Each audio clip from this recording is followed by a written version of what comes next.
Hello friends, welcome to Bismi சமையல்.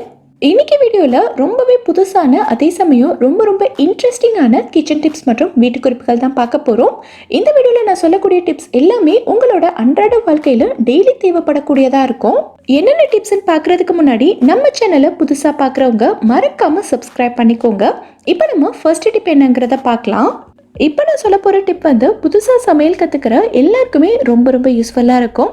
இல்லை உங்களுக்கு ஏற்கனவே ரொம்ப நல்லா சமைக்க தெரியும் அப்படின்னா உங்கள் சமையலோட டேஸ்ட்டை இன்னும் ஒரு படி மேலே கொண்டு போகிறதுக்கு இந்த டிப் ரொம்ப யூஸ்ஃபுல்லாக இருக்கும். வெஜ்ஜோ இல்லை நான்வெஜ்ஜோ எது சமைச்சாலும் சரி, சமைச்சு முடிச்சதுக்கப்புறமா கடைசியாக நான் சொல்கிற ஒரே ஒரு பொருளை நீங்கள் சேர்த்து பாருங்கள். உங்கள் குழம்போட டேஸ்ட்டே வேறு லெவலில் இருக்கும். இங்கே நான் வெண்டைக்காய் போட்டு காரக்குழம்பு செஞ்சிட்ருக்கேன். எல்லாருக்குமே தெரிஞ்ச விஷயந்தான். புளிக்குழம்பெல்லாம் செய்யும்போது புளிப்பை பேலன்ஸ் பண்ணுறதுக்காக நம்ம கடைசியாக கொஞ்சமாக வெல்லம் சேர்த்துக்கணுங்கிறது. ஆனால் இதுக்கப்புறம் தான் நான் சீக்ரெட் இன்க்ரீடியன்ட் சேர்க்க போகிறேன். அது என்னென்னா நெய் தான். குழம்பு செஞ்சு முடித்ததுக்கப்புறமா நீங்கள் ஸ்டவ்வை ஆஃப் பண்ணுறதுக்கு முன்னாடி கடைசியாக ஒரே ஒரு டீஸ்பூன் அளவுக்கு உருக்குன நெய் சேர்த்துட்டு நல்லா கலந்து விட்டதுக்கப்புறமா நீங்கள் ஸ்டவ் ஆஃப் பண்ணிக்கோங்க. இந்த மாதிரி நம்ம கடைசியாக நெய் சேர்த்து கலந்து விடும்போது இந்த குழம்பு பார்த்திங்கன்னா நல்ல கமகமன்னு அவ்வளோ வாசனையாக இருக்கும். இதோட டேஸ்ட்டுமே ரொம்ப சூப்பராக இருக்கும். இது காரக்குழம்புக்கு மட்டும் இல்லை, சிக்கன் குழம்பு, மட்டன் குழம்பு, இல்லை நீங்கள் ரசத்துக்கு கூட சேர்க்கலாம். அவ்வளோ வாசனையாகவும் டேஸ்ட்டாகவும் இருக்கும். ஸோ கண்டிப்பாக ட்ரை பண்ணி பாருங்கள். இந்த டிப் உங்களுக்கு யூஸ்ஃபுல்லாக இருந்ததுன்னா வீடியோக்கு ஒரு லைக் கொடுங்க. இப்போ நம்ம அடுத்த டிப் என்னங்கிறத பார்க்கலாம். பொதுவாகவே நம்ம வீட்டில் முட்டை குழம்பு, முட்டை மசாலாவெல்லாம் பண்ணும்போது பார்த்திங்கன்னா நம்ம வீட்டில் ஒரு 5 பேர் இருக்காங்க அப்படின்னா குறைஞ்சது 5 முட்டையாவது தேவைப்படும். ஆனால் நம்மக்கிட்ட 3 முட்டை தான் இருக்குது, அதுக்கு மேலே இல்லைங்கும் போது எல்லாருக்கும் பத்தாது இல்லையா? ஸோ அந்த டைமில் இப்போ நான் சொல்ல போகிற டிப்பை நீங்கள் யூஸ் பண்ணிக்கலாம். இந்த மாதிரி நீங்கள் செய்யும்போது முட்டை நிறையவே இருக்கும், எல்லாரும் சாப்பிட்லாம். எப்படிங்கிறத பார்க்கலாம். ஒரு பவுலில் 3 முட்டையை உடைச்சி சேர்த்துட்டு ஒரு வெங்காயத்தை நல்லா பொடிசாக கட் பண்ணி சேர்த்துக்கிறேன். கூடவே பச்சை மிளகாயும் நான் கட் பண்ணி சேர்த்துக்கிறேன். காரத்துக்காக கொஞ்சமாக மிளகாய்த்தூள் அப்புறம் மஞ்சள் தூள் சேர்த்துட்டு இதுக்கு தேவையான உப்பு சேர்த்து இது எல்லாத்தையுமே நல்லா அடித்து எடுத்துக்கலாம். இப்போ இது கூடவே நான் 2 டீஸ்பூன் அளவுக்கு தண்ணி சேர்த்துக்கிறேன். தண்ணி சேர்த்தோன்னா முட்டை நல்லா ஃப்ளஃபியாக இருக்கும். அதே சமயம் எவ்வளோ நேரம் ஆனாலும் சரி இது நல்லா சாஃப்டாகவே இருக்கும். இந்தளவுக்கு நல்லா நொர பொங்கி வர மாதிரி அடித்து எடுத்துக்கோங்க. அடுத்தது இங்கே நான் குழிப்பணியார சட்டியை சூடு பண்ணிவிட்டு இதில் கொஞ்சமாக எண்ணெய் சேர்த்துருக்கேன். இப்போ இதில் நம்ம முட்டையை கொஞ்சமாக ஊற்றி எடுத்துக்கலாம். ஒரு பக்கம் நல்லா வெந்ததும் இன்னொரு பக்கம் திருப்பி விட்டுறலாம். இந்த மாதிரி செய்யும்போது முட்டை நல்லா சாஃப்டாக பஞ்சு மாதிரி இருக்கும். இதே மாதிரி நான் எல்லா முட்டையுமே ஊற்றி எடுத்துட்டேன். இப்போ இதை நீங்கள் முட்டை குழம்பு செய்கிறதுக்கோ இல்லை முட்டை மசாலா செய்கிறதுக்கோ யூஸ் பண்ணிக்கலாம். நம்ம முட்டை குழம்பெல்லாம் செய்யும்போது முட்டையை வேக வச்சு தான் சேர்ப்போம் இல்லையா? அந்த மாதிரி செய்யும்போது முட்டைக்கு உள்ளெல்லாம் மசாலா, உப்பு, காரம் எதுவுமே இல்லாமல் இருக்கும். ஆனால் இந்த மாதிரி நீங்கள் செய்யும்போது முட்டையோட உள்பகுதியுமே நல்ல உப்பு, மசாலாலாம் ஏறி ரொம்பவே டேஸ்ட்டாக இருக்கும்.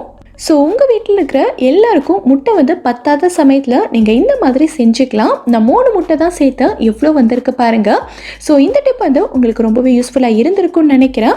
கண்டிப்பாக ட்ரை பண்ணி பாருங்கள். இப்போ நம்ம அடுத்த டிப் என்னங்கிறத பார்க்கலாம். நம்மள நிறைய பேர் பார்த்திங்கன்னா சமையலுக்கு தேவையான இஞ்சி பூண்டெல்லாம் நம்ம ஒவ்வொரு நாளுமே உரிச்சு அரைச்சிட்டு இருக்கிறது இல்லை. மொத்தமாக ஒரு 15 நாளைக்கு இல்லை ஒரு மாதத்துக்கு தேவையானதை அரைச்சி நம்ம ஃப்ரிட்ஜில் ஸ்டோர் பண்ணி வச்சுப்போம். அந்த மாதிரி கொஞ்சம் அதிகமான அளவில் பூண்டு உரிக்கிறவங்களுக்கு இப்போ நான் சொல்கிற டிப் ரொம்ப யூஸ்ஃபுல்லாக இருக்கும். எவ்வளோ பூண்டாக இருந்தாலும் சரி 2 நிமிஷத்தில் நீங்கள் உரிச்சு முடிச்சிடலாம். பூண்டை இந்த மாதிரி தனித்தனி பல்லாக பிரித்து எடுத்துக்கோங்க. இங்கே ஸ்டவ்வில் பார்த்தீங்கன்னா நான் ஒரு பேன் வச்சு சூடு பண்ணியிருக்கேன். ஸ்டவ் ரொம்ப கம்மியான நெருப்பில் வச்சுக்கோங்க. இப்போ இதில் நம்ம எடுத்து வச்சுருக்க பூண்டை சேர்த்து ஒரு 20 செகண்ட்க்கு மட்டும் ரோஸ்ட் பண்ணிக்கலாம்.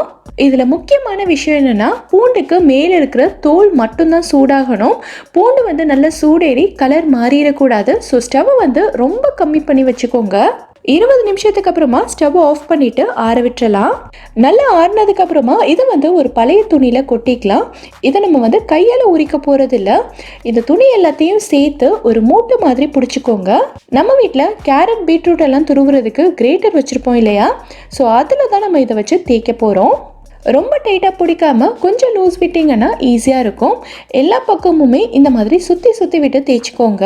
இந்த மாதிரி நம்ம தேய்க்கும் போதே இதில் இருக்கிற பூண்டு தோல் எல்லாமே நமக்கு ரொம்ப சீக்கிரமாகவே உறிஞ்சு வந்துடும். நான் இதை பிரித்து காட்டுறேன் பாருங்கள். பூண்டோட தோல் எல்லாமே ரொம்ப சூப்பராக உறிஞ்சி வந்திருக்கு. அப்படியே இதில் ஒரு சிலது வந்து தோல் உரியாமல் இருந்தாலும் லைட்டாக நீங்கள் கை வச்சு எடுத்திங்கன்னா போதும், ரொம்ப ஈஸியாகவே வந்துடும். எவ்வளோ சின்ன பூண்டாக இருந்தாலும் சரி 2 நிமிஷத்தில் தோல் எல்லாத்தையுமே உரிச்சு எடுத்துடலாம். ஸோ கண்டிப்பாக ட்ரை பண்ணி பாருங்கள். எல்லா குழந்தைங்களுக்குமே பீட்சா வந்து ரொம்ப பிடிக்கும். ஸோ அடிக்கடி கேட்பாங்க. ஒவ்வொரு தடவையுமே நம்ம வந்து வெளியில் போய் வாங்கிட்டு இருக்க முடியாது. சரி, வீட்டிலேயே ரெடி பண்ணணும்னாலும் பீட்சா டோவெல்லாம் ரெடி பண்ணணும், கொஞ்சம் பெரிய ப்ராசஸ் தான். ஆனால் இப்போ நம்ம வீட்டிலேயே ஒரு 3 நிமிஷம் இருந்தால் போதும், டக்குன்னு பீட்சா ரெடி பண்ணி கொடுத்துடலாம். எப்படிங்கிறத பார்க்கலாம். இன்னைக்கு நான் வந்து பிரெட் வச்சு தான் செய்ய போகிறேன். இதுவும் ரொம்பவே நல்லாயிருக்கும். ஃபர்ஸ்ட் நம்ம வந்து சாஸ் அப்ளை பண்ணிக்கலாம். நான் இன்னைக்கு வந்து டொமேட்டோ கெச்சப் மட்டும்தான் சேர்க்குறேன். இதுக்கு வந்து டொமேட்டோ கார்லிக் சாஸ் இருந்ததுன்னா ரொம்பவே நல்லாயிருக்கும். இதுக்கு மேலே நான் வந்து பொடியாக கட் பண்ண கேப்சிகம் சேர்த்துக்கிறேன். நான் இன்னைக்கு வந்து குட்டீஸ்க்கு செய்கிறதுனால கேப்சிகமை நல்லா குட்டி குட்டியாக கட் பண்ணியிருக்கேன். நீளமாக இருந்ததுன்னா தனித்தனியாக எடுத்து வச்சுருவாங்க, சாப்பிட மாட்டாங்க. ஸோ உங்களுக்கு வேணும்னா நீங்கள் நீளமாகவே கட் பண்ணிக்கலாம். இது கூடவே நீளமாக கட் பண்ண வெங்காயம் கொஞ்சமாக வச்சுட்டு அடுத்து வந்து துருவின மொசரல்லா சீஸ் சேர்த்துக்கலாம். சிலருக்கு வந்து சீஸ் நிறைய இருந்ததுன்னா பிடிக்கும், சிலருக்கு கொஞ்சமாக தான் பிடிக்கும். ஸோ உங்களுக்கு ஏற்ற மாதிரி நீங்கள் வந்து சீஸ் சேர்த்துக்கோங்க. அடுத்து இது மேலே கொஞ்சமாக சில்லி ஃப்ளேக்ஸ் அப்படி இல்லைன்னா ஆரிகனோ சேர்த்துக்கலாம். நான் இன்றைக்கி வந்து எதுவுமே சேர்க்கலை, ப்ளெயினாக வச்சு தான் பேக் பண்ண போகிறேன். இதை பேக் பண்ணுறதுக்காக நான் இன்றைக்கி வந்து ஆடியோ எக்கோ பேக்கோட குக்கிங் பேப்பர் சர்க்கிள்ஸ் யூஸ் பண்ண போகிறேன். இதை யூஸ் பண்ணோன்னா கீழே இருக்கக்கூடிய ட்ரேயில் ஒட்டாமல் வரும். இதை வந்து நம்ம ரவுண்டாக ட்ரேக்கு ஏற்ற மாதிரி சைஸில் கட் பண்ணணுங்கிற அவசியம்லாம் கிடையாது. ஏற்கனவே நல்ல ரவுண்ட் ஷேப்பில் கட் பண்ணி வச்சுருப்பாங்க. அதே மாதிரி நிறைய சைஸஸ்லையும் இது வந்து அவைலபிளாக இருக்குது. உங்களுக்கு வேணும்னா உங்களுக்கு தேவையான சைஸஸில் நீங்கள் வந்து வாங்கிக்கலாம். நான் டிஸ்கிரிப்ஷனில் இதோட லிங்க் கொடுக்குறேன், செக் பண்ணி பாருங்கள். இப்போ அவன் வந்து 180 டிகிரி செல்சியஸில் நான் ப்ரீஹீட் பண்ணி வச்சுருக்கேன். இதை வந்து உள்ளே வச்சுட்டு ஒரு 8 நிமிஷத்துக்கு நம்ம பேக் பண்ணிக்கலாம். அவ்வளோதான், சூப்பரான ரொம்ப ஈஸியான பீட்சா வந்து ரெடி ஆயிடுச்சு. இந்த மாதிரி கூட நீங்கள் வந்து செய்யலாம், கண்டிப்பாக ட்ரை பண்ணி பாருங்கள். இங்கே நான் வந்து தோடுக்கு மாற்ற பட்டன் தான் எடுத்திருக்கேன். கொஞ்சம் வெயிட்டான தோடெல்லாம் போடும்போது இந்த பட்டன் போட்டோன்னா தோடு வந்து காதை இழுக்காமல் நல்ல ஸ்டிஃபாக கொஞ்சம் சப்போர்ட்டிவாக இருக்குன்றதுக்காக யூஸ் பண்ணுறது. ஆனால் நமக்கு தேவைப்படுற நேரத்தில் இந்த பட்டன் வந்து கிடைக்கவே கிடைக்காது. இது டிரான்ஸ்பரண்ட்டாகவும் ரொம்ப சின்னதாகவும் இருக்கிறதுனால எந்த டப்பாவில் நீங்கள் போட்டு வச்சுருந்தாலுமே ஏதாவது ஒரு பொருளுக்கு அடியில் போய் மாட்டிக்கும், நமக்கு தேவைப்படுற நேரத்தில் கிடைக்காது. ஸோ இந்த மாதிரி ஒரு பெரிய சைஸ் ஊக்கு எடுத்துகிட்டு இதில் நம்மக்கிட்ட இருக்கிற பட்டன் எல்லாத்தையுமே நம்ம வந்து மாட்டி வச்சிடலாம். இப்போது இதை வந்து நீங்கள் ஒரு டப்பாவில் போட்டு வச்சுக்கிட்டிங்கன்னா அடுத்து வந்து இது உங்களுக்கு மிஸ்ஸே ஆகாது. நமக்கு தேவைப்படும் போது டக்குன்னு எடுத்து நம்ம யூஸ் பண்ணிக்கலாம்.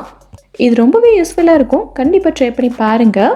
நிறைய பேர் வந்து நம்ம வீடியோட கமெண்ட்டில் அடிக்கடி கேட்குறது என்னென்னா, இட்லி வந்து நல்லா சாஃப்டாக வரமாட்டேங்குது, அப்படியே சாஃப்டாக வந்தாலும் கூட ஆறுனதுக்கு அப்புறமா கல் மாதிரி ஆயிடுதுன்னு சொல்லியிருக்கீங்க.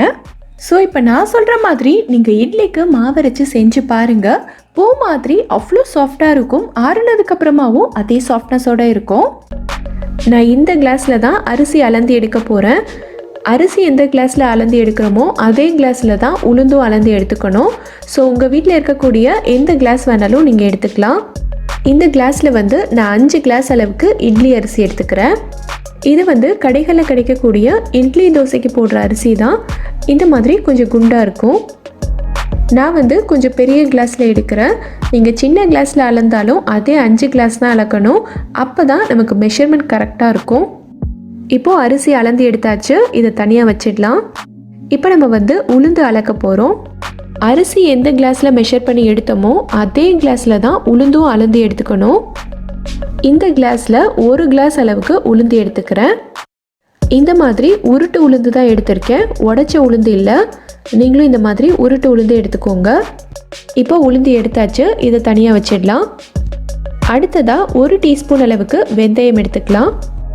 இப்போ இது எல்லாத்தையும் 3 தடவை நல்லா கழுவிக்கலாம். கழுவிட்டு நல்லா தண்ணி ஊற்றி ஒரு 5 மணி நேரத்துக்கு இதை நல்லா ஊற விட்டுருங்க.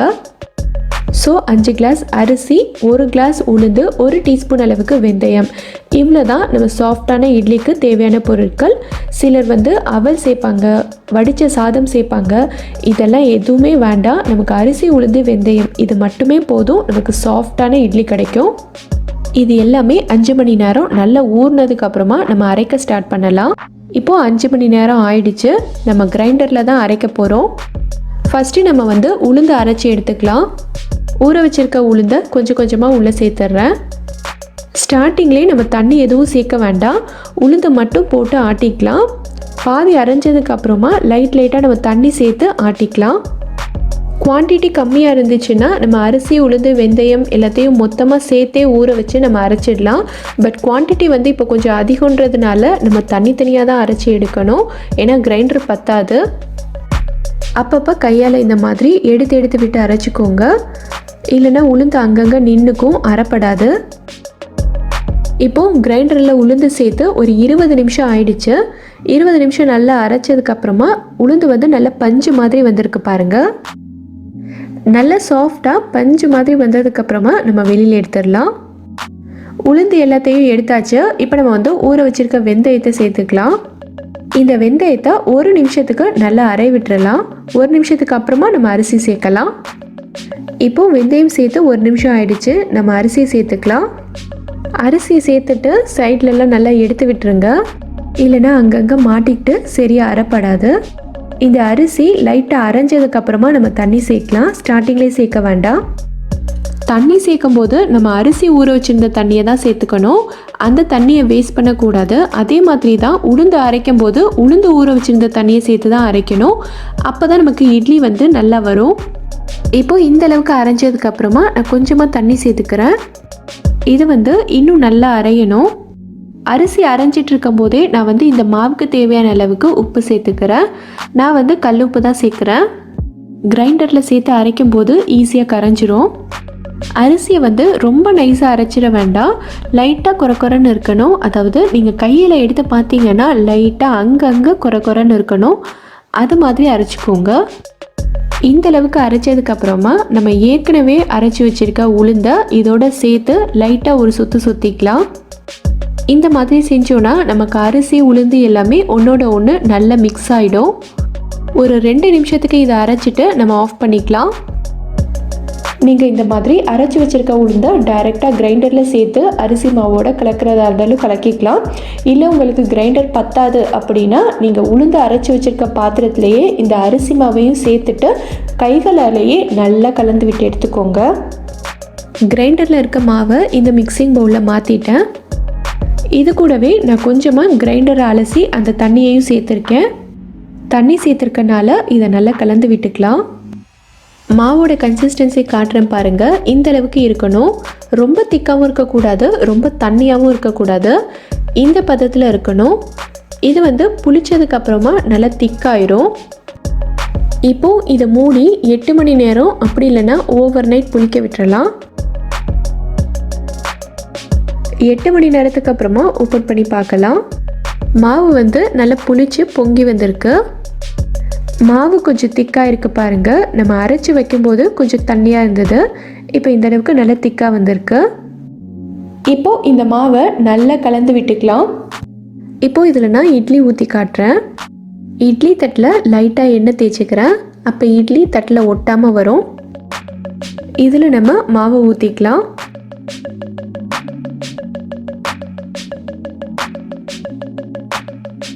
இட்லி பாத்திரத்தில் தண்ணி நல்லா கொதிச்சிருச்சு. இப்போ இது எல்லாத்தையும் நம்ம உள்ளே வச்சிடலாம்.